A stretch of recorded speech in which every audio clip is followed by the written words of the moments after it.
আমি তো চিন্তা করছিলাম পিরামিড নেই, আমি চিন্তা করছি কাতার আমি আসতাম কেন? আরে ফন্দি বলে ভাইয়া একখানা ঈদের দিন আসতে পারবেন। আমি কেন মাথা খারাপ করছি, আমি ঈদের দিন কেন পরিবার টরিবার ভালাই আমি কাতারে আসবে না কোনো কথা ভাই, আমি আসতে কেন ভাই কবে আর টিয়া দিও আমি তো ভাই টিয়া দিলেও লাভ হইতো না, আমি যাইতাম না। হঠাৎ করে আমি চিন্তা করলাম আচ্ছা আমি না হয় পরিবার ছাড়ি ধরেন একদিন এলাই কাতার আসলাম, কিন্তু আমার এই কাতারের ভাই বোন গুলা বছরের পর বছর চেয়ে পরিবার ছাড়া কাতারি করতেছে, ওদের জন্য আমার আশা রাখবো। আমি যদি কাতারে না আসি তাহলে তো আমার কাতার ভাই বোন তো ঈদ হইতো না, ইয়ালে আমি চলে আসছি।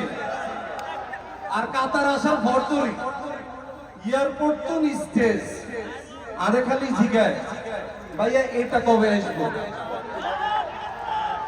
আমি তো ভাইয়া এটা আমি জানি না, এটা ডিরেক্টর জানে। আজকে ডিরেক্টরের রাগ করে ফোন দিচ্ছি যে ভাইয়া এটা কবে আসবে কেন বলবেন না, তো ডিরেক্টর আজকে আমারে বলছে আজকে ঈদের খুশিতে কাতারবাসীকে জানাই দাও, কাতারবাসী তোমরা রেডি থাকো, কাতারবাসীকে রেডি থাকতে বলছে, কারণ সিজন 5 আসতেছে অল্প কয়েকদিনের মধ্যে। তো কাতারবাসী তোমরা কি রেডি? রেডি নেই তোমরা? তারপরও আমার একা লাগে। আচ্ছা, এই যে বললে একা লাগে, কিন্তু তুমি একা কেন আসলা? হাবু কোথায়?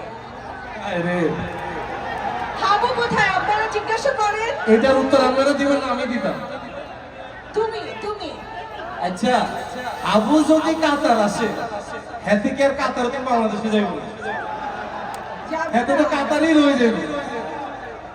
আচ্ছা ভালো কথা, হাবুরে না হয় আনলাম না, তাহলে পলাশ, পলাশ তো আপনার সামনে। শিমুল, শিমুলে ভাইয়া বিশ্বাস করেন আমি আনতে চাইছি যে শিমুল ভাইয়া কানা কাতা যাইও, তুই কি ভাইয়ার লগে যাইবি নি? কয় ভাইয়া যাইনি ভাইয়া। আমি কাছে ঠিক আছে তাহলে পায়জামা পাঞ্জাবি পর, ঈদের প্রোগ্রাম চল যাই।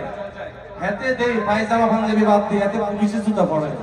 বুঝছুতা আমি কে বেটা ইগুন ইগুন কাতারে চলতো না বেটা, ভালো জুতা পড়ছ স্যার। কয় ভাইয়া আই ভাইয়া পুলিশের জুতা, আমি কি হেরো হেরো শিমুলে হেরো একটার খাইয়ালেন তো, একটার খাইয়ালেন তো বেটা ফালতু কোন নাইকা ইয়ানে বেটা কাতারে কত সভ্য লোকজন যাইতেছে তুই জানিস।